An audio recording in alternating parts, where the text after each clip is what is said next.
अस्सलामुअलैकुम रियाजी कॉर्नर इस चैनल में एक मर्तबा फिर से आप सभी का तहे दिल से इस्तकबाल है। अलजेब्रा में हम लोग जो है पहला सबक खत्म कर चुके हैं। ज्योमेट्री में भी मुतशाबिह सबक जो है हमारा हो चुका है। अब जो है हम लोग शुरू करने वाले हैं फीसागोरस का मसला। फीसागोरस का मसला ये भी सबक काफी आसान सबक है। ज्योमेट्री से आप बिल्कुल घबराना नहीं, आप लोग बिल्कुल परेशान होना नहीं। और अगर रियाजी कॉर्नर इस चैनल पर आप हैं तो फिर तो कोई डरने की बात ही नहीं है। तो चलिए हम लोग जो है आज का हमारा जो टॉपिक है फीसागोरस का मसला, इसको शुरू करते हैं। सबक का नाम है फीसागोरस का मसला। ज्योमेट्री मजमून है हमारा और क्लास है हमारी दहुम, और हम सीख रहे हैं रियाजी कॉर्नर इस चैनल पर। तो चलिए सबसे पहले हम लोग फीसागोरस का मसला इसी को समझ लेते हैं। 8वीं जमात में हम लोग पढ़ चुके हैं इसको, 9वीं जमात में भी पढ़ चुके हैं। यानी वहां हमने सिर्फ फीसागोरस का मसला क्या होता है, वितर की दूसरी कौत बराबर एक जिले की दूसरी कौत जमा दूसरे जिले की दूसरी कौत, इतना हमने वहां पढ़े हैं। लेकिन ये स्टेप आती कैसे, इसको पूरा सबूत के साथ हम हल करेंगे यहाँ 10वीं में। तो फीसागोरस का मसला ये भी एग्जाम में जो पूछा जाता है, बोर्ड के एग्जाम में पूछा जाता है, इसलिए इंपॉर्टेंट है। अच्छे से समझिए, ध्यान से समझिए। तो चलिए स्टार्ट करते हैं फीसागोरस का मसला। स्क्रीन पर देखिए फीसागोरस का मसला, थ्योरम ऑफ पाइथागोरस। इसका मसले का जो बयान है वो मैं पहले पढ़कर आपको बताता हूं। कायमतुज़्ज़ाविया मुसल्लस में वितर का मुरब्बा बाकी दो अजला के मुरब्बों के मजमुए के बराबर होता है। जो हम लोग वहां बोलते थे ना 8वीं में 9वीं में, वितर की दूसरी कौत बराबर एक जिले की दूसरी कौत जमा दूसरे जिले की दूसरी कौत, वही ये जो है जुमला वही है, कुछ अलग नहीं है। डरो मत, घबराओ मत, क्या आ गया ये नया, वही है, सिर्फ इसको जुमले में लिखा गया। कैसे देखो, कायमतुज़्ज़ावी मुसल्लस, तो कायमतुज़्ज़ावी मुसल्लस मैंने बना लिया साइड में। का में वितर का मुरब्बा, वितर किसे कहते हैं हम, जो 90 दर्जे के सामने होता है उसे वितर कहते हैं। बाकी दो अजला, जो वितर को छोड़कर बाकी जो दो जिले बच गए, उनके मुरब्बो यानी उनकी दूसरी कुव्वत के मजमू यानी उनकी जमा के बराबर होता है। देखो कैसा भी मैं समझा देता हूं। देखो हमने एक कायमतुज़्ज़ावी मुसल्लस बनाए। यहाँ पर एक जिला है ए, और सॉरी एक नुक्ता है ए, दूसरा नुक्ता है बी, तीसरा नुक्ता है सी। बी पर 90 दर्जे का ज़ाया बन रहा है और ये बीच में हमने एक वस्तानिया बनाए, और ये इसको वहां पर ये नाम दे देते हम लोग डी। हाँ, अब देखिए यहाँ पर हमको मसले का बयान क्या दिया हुआ है कि कायमतुज़्ज़ावी मुसल्लस में, यानी ये जो मुसल्लस है इसमें वितर का मुरब्बा, तो वितर क्या है, 90 दर्जे के सामने जो जिला होता है उसे हम वितर कहते हैं। तो वितर हमारे पास में क्या है, एसी। तो देखिए नीचे हमको साबित क्या करना है, एसी की दूसरी कुव्वत, ये हमारे मसले का बयान है। दिया हुआ क्या है हमको कि मुसल्लस एबीसी में जाविया एबीसी बराबर 90 दर्जे, यानी जाविया बी पर 90 दर्जे का जाविया बन रहा है, ये इतना दिया हुआ है। और हमको साबित क्या करना है कि वितर का मुरब्बा यानी एसी की दूसरी कुव्वत ये बराबर है दोनों जिले। तो एक जिला हमारे पास में है ए बी, उसका मुरब्बा, एक जिला हमारे पास में बी सी, उसका मुरब्बा, इन दोनों का मजमा यानी इन दोनों की जमा। ये हमको क्या करना है, साबित करना है। यानी लास्ट में ये स्टेप आना चाहिए। कैसे आएंगे वो मैं आगे बताता हूँ। तो चलो देखो, कभी कभी हम लोग मसले को हल करने के लिए कुछ स्टेप्स अपनी तरफ से करते हैं, उसे कहते हैं अमल, यानी हम अपनी तरफ से उसको साबित करने के लिए कुछ स्टेप करते हैं। तो हम यहाँ क्या करेंगे, इतना तो हमको सिर्फ मुसल्लस दिया है, लेकिन हम अपनी तरफ से क्या करते हैं, नुक्ता बी से जिला एसी पर कता बी डी उमूद खींचिए। यानी नुक्ता बी से हम एक उमूद खींचेंगे। उमूद यानी बिल्कुल वहां पर डी पर भी जो है 90 दर्जे का जाविया बनना चाहिए, इस तरह से वो उमूद होगा। तो जो हमने क्या किए, एक उमूद खींचे बी डी, ठीक है, इस तरह से कि नीचे देखो क्या लिखा हुआ है, नीचे लिखा है A D C. A D C का मतलब क्या कि ए डी और सी ये तीनों हम खत्ती नुकात है, तीनों एक लाइन में है, इसका ये मतलब हुआ। तो चलिए कैसे इसको साबित करेंगे वो मैं आपको समझाता हूं, देखते रहिए आप। अब इसका सबूत है, तो देखो ये पूरा का पूरा सबूत है, इसको मैं स्टेप वाइज आप लोगों को समझाता हूं बेहतरीन तरीके से, कोई घबराने की जरूरत नहीं, बहुत आसान, बहुत ही ज्यादा आसान। चलिए मुसल्लस हम लोग पहले देख लेंगे, जो शक्ल हमारे पास में शक्ल बना लेंगे। ये शक्ल है, इसमें जो है ये ए है, ये बी है, ये सी है और ये डी है, ठीक है। अब इसमें यहां पर जो हमारे पास में एक तो ये जो बीच में हमने उमूद बनाए, इसकी वजह से मुसल्लस के कितने हिस्से हो गए, 3 हिस्से हो गए। कैसे देखो, एक तो बड़ा मुसल्लस है हमारे पास में ए बी से, देखो पहली स्टेप देखिए, पहली स्टेप, ये पहली स्टेप में पूरा जो बड़ा मुसल्लस है वो है ए बी सी। उसके बाद में दूसरा जो है ए डी बी, एक मुसल्लस बना देखो ए डी बी, वो ए डी बी भी जो कायमत ज़ावी मुसल्लस है, वहां वो डी पर जो 90 दर्जे का जाविया बन रहा है। उसके बाद में मुसल्लस बी डी सी, नीचे का मुसल्लस, यानी वो जो बीच में हमने बी डी बनाया ना, उस बी डी की वजह से जो बड़ा मुसल्लस है उसके 3 हिस्से यानी 2 हिस्से हो गए। तो एक तो बड़ा मुसल्लस ए बी सी, फिर ऊपर का एक मुसल्लस और नीचे का एक मुसल्लस। अब ये तीनों के तीनों मुसल्लस है वो कायमत ज़ावी मुसल्लस है, और हमको मालूम है कि अगर कायमत ज़ावी मुसल्लस है तो कायमत ज़ाविया मुसल्लस एक दूसरे के मुतमासिल होते हैं। यह हम मुतशाबिहत सबक में पढ़ चुके हैं। अगर कायमत ज़ावी मुसल्लस हमारे पास में है तो कायमत ज़ावी मुसल्लस एक दूसरे के मुतमासिल होते हैं। तो ये तीनों के तीनों मुसल्लस कायमत ज़ावी मुसल्लस है, इसलिए तीनों के तीनों एक दूसरे के क्या रहेंगे, मुतशाबा रहेंगे, सॉरी मुतमासिल नहीं, मुतशाबा रहेंगे, मुतशाबा। और हमको मालूम है कि अगर मुसल्लस मुतशाबा है, देखो मुतशाबह सबक जो है उसमें का पॉइंट वापस से रिपीट हुआ है। हमको पता है जैसे ही दो मुसल्लस एक दूसरे के मुतशाबह हो गए तो क्या होता है, उनके नजीरी जिले तनासुब में होते हैं और उनके नजीरी जावी मुतमासिल होते हैं। ठीक है, तो अब हम क्या करेंगे, यहाँ तीन मुसल्लस है ना हमारे पास, तो दो दो की जोड़ी लेंगे। पहले हम क्या करेंगे, मुसल्लस ए बी सी और मुसल्लस ए डी बी, इन दोनों की जोड़ी लेंगे, यानी ये दोनों मुसल्लस मुतशाबह हैं। हमको मालूम है दो मुसल्लस मुतशाबह हैं तो उनके नजीरी जिले क्या हो गए, तनासुब में होंगे। तो देखो नीचे जो नजीरी जिले तनासुब में लिखा हुआ है, नजीरी जिले यानी क्या, इधर का ए बी ले रहे हैं तो उधर से ए डी लेंगे, इधर से बी सी ले रहे हैं तो उधर से डी बी लेंगे, इधर से ए सी ले रहे हैं तो उधर से ए बी लेंगे। इतना हो गया, ये नजीरी अजला है उसके। अब इसमें से क्या करते हैं, तीन जोड़ियां हमको मिलती है तो जो हमारे काम का है, जो हमको लगने वाला है उतना हम लोग लेते हैं, और एक हाथ जोड़ी जो हम लोग क्या करते हैं, ड्रॉप कर देते हैं, छोड़ देते हैं। तो अब देखो मैं क्या करता हूं, यहाँ पर A B upon A D ये लेता हूं, और लास्ट का जो है a C upon A B इसको लेता हूं। B C upon D B ये मैं नहीं लेता हूं। क्यों नहीं लिया मैंने ये, क्योंकि देखो मुझे जो साबित करना है उसमें मुझे ए बी स्क्वायर लाना है। जो साबित करना है हमको, देखो जो साबित करना है उसमें क्या लाना है, ए बी स्क्वायर। तो ये जो तीनों हमारे पास में है, A B upon A D, B C upon D B और A C upon A B, इनमें से जो है हम किसको, कौन दो को हम इस्तेमाल करें कि ए बी स्क्वायर हमको मिलेगा। तो इसलिए मैंने पहली स्टेप यानी पहला A B upon A D और आखिरी का ए सी अपॉन ए बी इसको मैंने लिया, बीच में का जो B C upon D B है उसको नहीं लिया। तो क्यों पहले और तीसरे को लिया और क्यों बीच में वाले को नहीं लिया वो समझा। मुझे जो साबित करना है उसमें मुझे ए बी स्क्वायर लाना है, तो ए बी स्क्वायर लाने के लिए मुझे पहला और आखिरी लेना पड़ेगा, तभी वो तिरछा ज़र्ब होकर ए बी का स्क्वायर मुझे मिलेगा। इसलिए मैंने पहला और तीसरा लिया, बीच में का नहीं लिया। समझ में आ गया सबके, ठीक है। तो अब देखो मैंने ए बी पहला लिया, A B upon A D, और लास्ट वाला लिया ए सी अपॉन ए बी। तो अब ए बी तिरछा ज़र्ब कर देंगे हम इनका, यहाँ पर तिरछा ज़र्ब हो जाएगा, तो ए बी का ए बी के साथ ज़र्ब हो जाएगा ए बी स्क्वायर, और जो है नीचे हो जाएगा A D ज़र्ब A C, A D ज़र्ब ए सी तिरछा ज़र्ब हो। तो ये हमने पहले क्या किए, ए बी सी की जोड़ी लिए ए डी बी के साथ, और ये जितना हल कर सकते थे उतना हल किया, ये पहली स्टेप हमारे पास आई। उसके बाद अब हम लोग क्या करेंगे, ए बी सी यानी जो बड़ा मुसल्लस है उसी की जोड़ी अब आखिरी जो मुसल्लस है बी डी सी उसके साथ लेंगे। ये दोनों भी मुतशाबा हैं, जैसे मुतशाबा हैं तो इनके नजीरी जिले क्या हो गए, तनासुब में होंगे, तो नीचे नजीरी जिले तनासुब में है। अब देखो जो मुझे साबित करना है उसमें ए बी स्क्वायर है, तो ए बी स्क्वायर मेरे पास में आ गया, उसमें ए सी स्क्वायर भी है, तो ए सी स्क्वायर, तो अभी अगर ये तीनों को हमने देखे जो अभी जस्ट हमने लिखे, A B upon B D, B C upon D C, A C upon B C, इनमें से किसी को भी इस्तेमाल किया तो ए सी का स्क्वायर नहीं आने वाला है। तो क्या बच गया फिर हमारे पास में, बी सी स्क्वायर बच गया।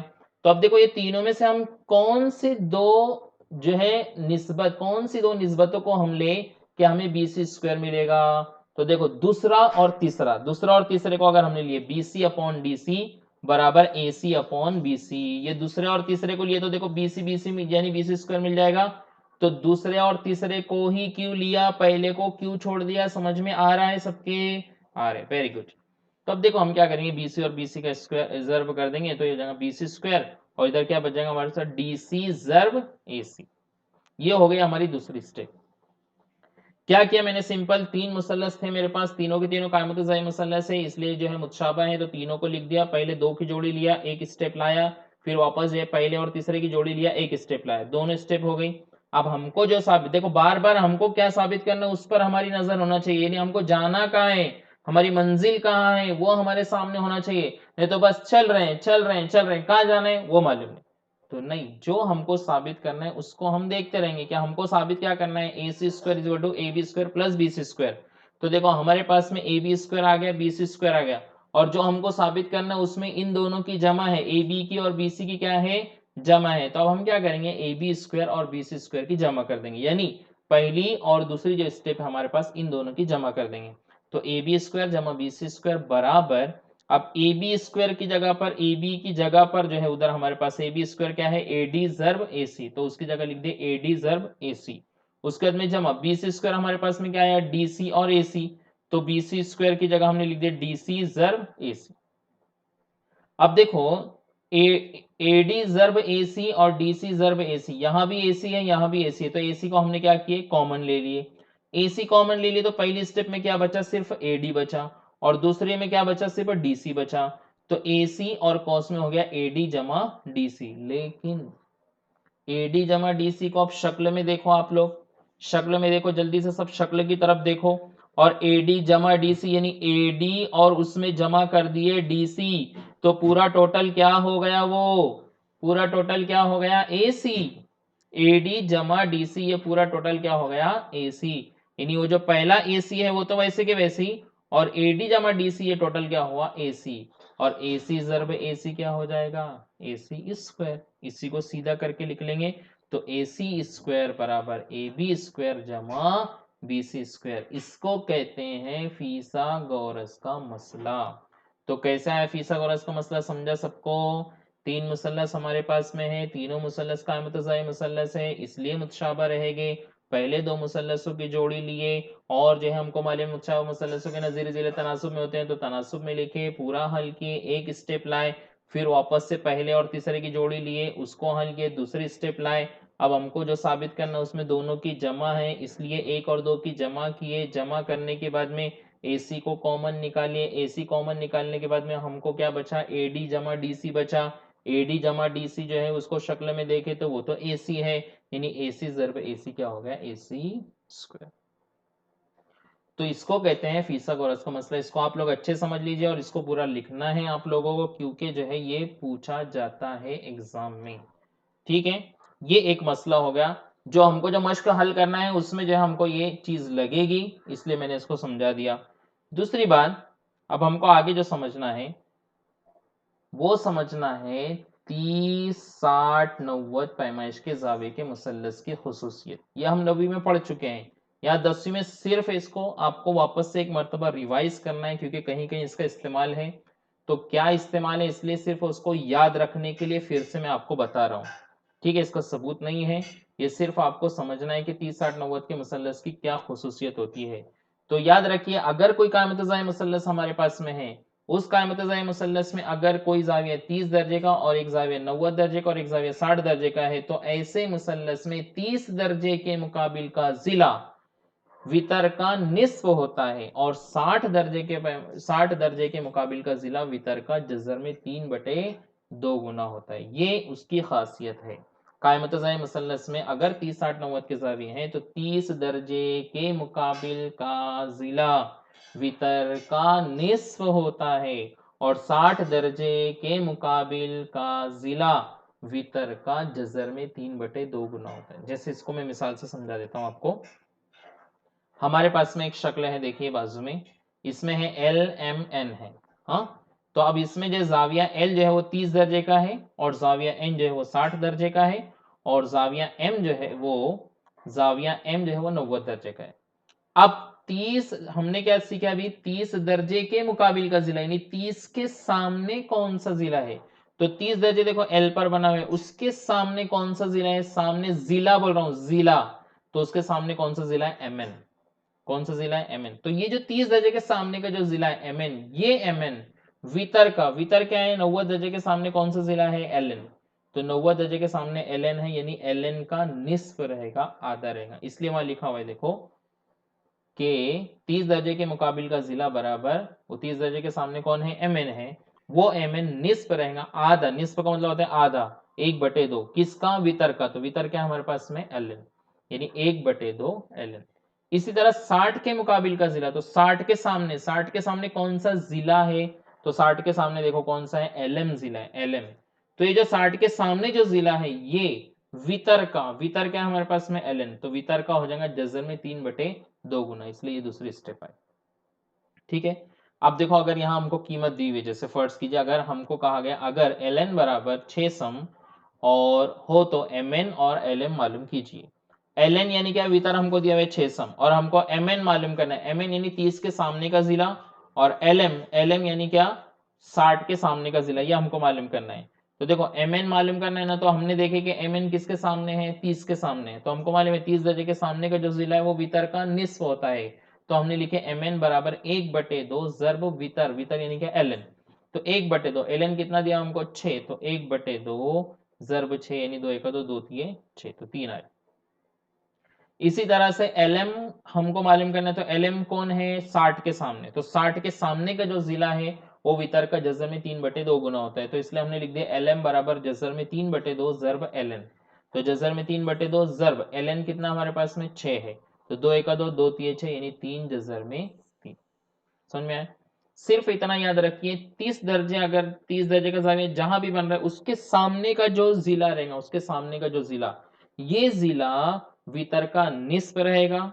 और 60 दर्जे जहां भी है, 60 दर्जे का जाविया जहां भी रहेगा, इसके सामने का जिला, इसके सामने का जो जिला है, ये जिला, ये जो वितर है, इस वितर का जजर में 3/2 गुना, गुना यानी क्या, उसको जर्ब देना। समझ में आ गया इतना। ये हो गया 30 60 90 दर्जे का मसला। अब इसके बाद में एक और दूसरा भी मसला है, उसका नाम है 45 45 90 दर्जे का मसला। ठीक है, दो टाइप के मुसल्लस है, याद रखना। 30 60 90 का एक मुसल्लस होता है और एक 45 45 90 का एक मुसल्लस होता है। तो इसको दोनों को याद रखिए।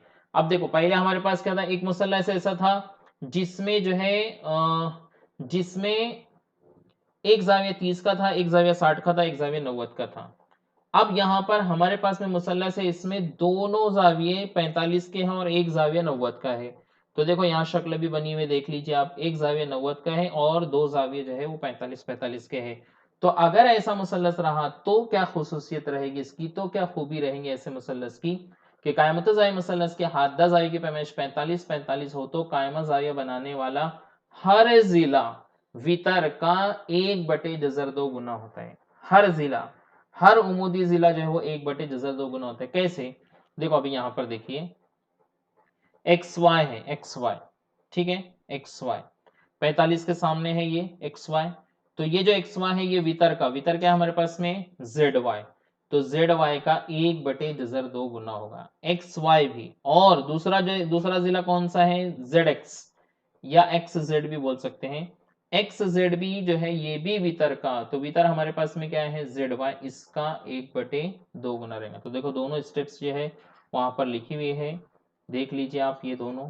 ठीक है, हर उमूदी जिला जो है वो वितर का 1/2 गुना रहेगा। जैसे यहाँ एक मिसाल दी हुई नीचे देखिए, अगर जो है जेड वाई बराबर 3/2 है, जेड वाई यानी वितर हमको दिया हुआ है 3/2, तो एक्स वाई मालूम करना है और जेड एक्स मालूम करना है। तो एक्स वाई और जेड एक्स ये दोनों जो है वितर के 45 45 90 का मसला मुसल्लस है, इसलिए ये दोनों जो है वितर के 1/2 गुना रहेंगे। तो इसलिए वहां पर लिखा है एक्स वाई बराबर एक्स जेड बराबर 1/2 जर्ब एक्स जेड की, जेड वाई की कीमत कितनी है हमारे पास में, 3/2। तो जजर दो कट हो जाएगा, यानी एक्स वाई और एक्स जेड ये दोनों कितना मिलेंगे हमको, 3 सम। ये हो गया 45 45 90 का मुसल्लस, ये भी हो गया।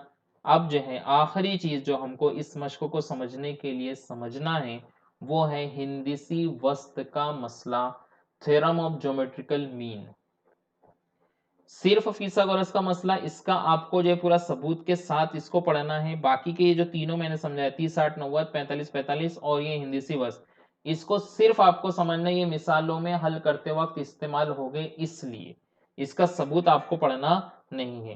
तो देखो अभी हिंदसी वस्त का मसला क्या है, कि यहाँ पर हमारे पास में जो है मसले का बयान मैं पढ़ लेता हूं पहले। कायमत जाविया मुसल्लस में वितर पर खींचा हुआ इर्तिफा उस इर्तिफा के जरिए बनने वाले वितर के दोनों हिस्सों का हिंदसी वस्त होता है। अगर ये उर्दू में आपको इतना सब समझ में नहीं आया तो सिंपल सी बात है, देखो वहां पर जो हिंदसी वस्त है, हिंदसी वस्त है यानी वो जो एसक्यू है, एसक्यू, वो एसक्यू की दूसरी कुवत या क्यूएस भी बोल सकते हैं आप, वो क्यूएस की दूसरी कुवत। अब उस क्यूएस की वजह से उस वितर के कितने हिस्से हुए, देखो जरा जल्दी से, दो हिस्से हुए। एक है पीएस और एक है एसआर। तो बस यहाँ हिंदीसी वस्त्र का जो मसला है ना वो क्या है, देखो ये जो लास्ट स्टेप है बस उतना आपको जहन में रखना है, बस ये last step Q S square is equal to P S into S R, Q S square is equal to P S into S R. अगर हिंदीसी वस्त्र का मसला आपको, हिंदीसी वस्त्र की खुसूसियत आपको इस्तेमाल करना है तो जस्ट आपको देखना है कि हिंदीसी वस्त्र क्या है, जैसे अभी यहाँ क्यू एस है, हो सकता है कहीं एम एन रहेगा, हो सकता है कहीं पी क्यू रहेगा, जो भी रहेगा तो वो हिंदीसी वस्त्र की दूसरी कुवत ये बराबर होता है वितर के जो दो हिस्से हो गए, वितर के उन दो हिस्सों के जर्ब के बराबर। देखो last step Q S square is equal to P S, जो दो हिस्से में देखो पी एस और एस आर इन दोनों के जर्ब के बराबर। तो Q S square is equal to P S into S R, इसको कहते हैं हिंदीसी वस्त्र की खुसूसियत। तो देखिए हमने यहाँ पर जो है फीसागोरस का मसला इसको समझे, उसके बाद में 30-60-90 के मसले को हमने समझे, उसके बाद में हमने जो 45-45-90 के मसले को समझे, उसके बाद में हिंदीसी वस्त्र के मसले को हमने समझे। ये चारों बातें अगर आपको अच्छे से समझ में आ गई तो अब जो मश्क हम लोग पढ़ने वाले हैं उस मश्क को आपको एकदम अच्छी तरीके से समझ में आ जाएगी। तो चलिए उस मश्क की वीडियो लेकर बहुत जल्द आप लोगों के सामने हाजिर होता हूं। तब तक के लिए खुदा हाफिज, शुक्रिया।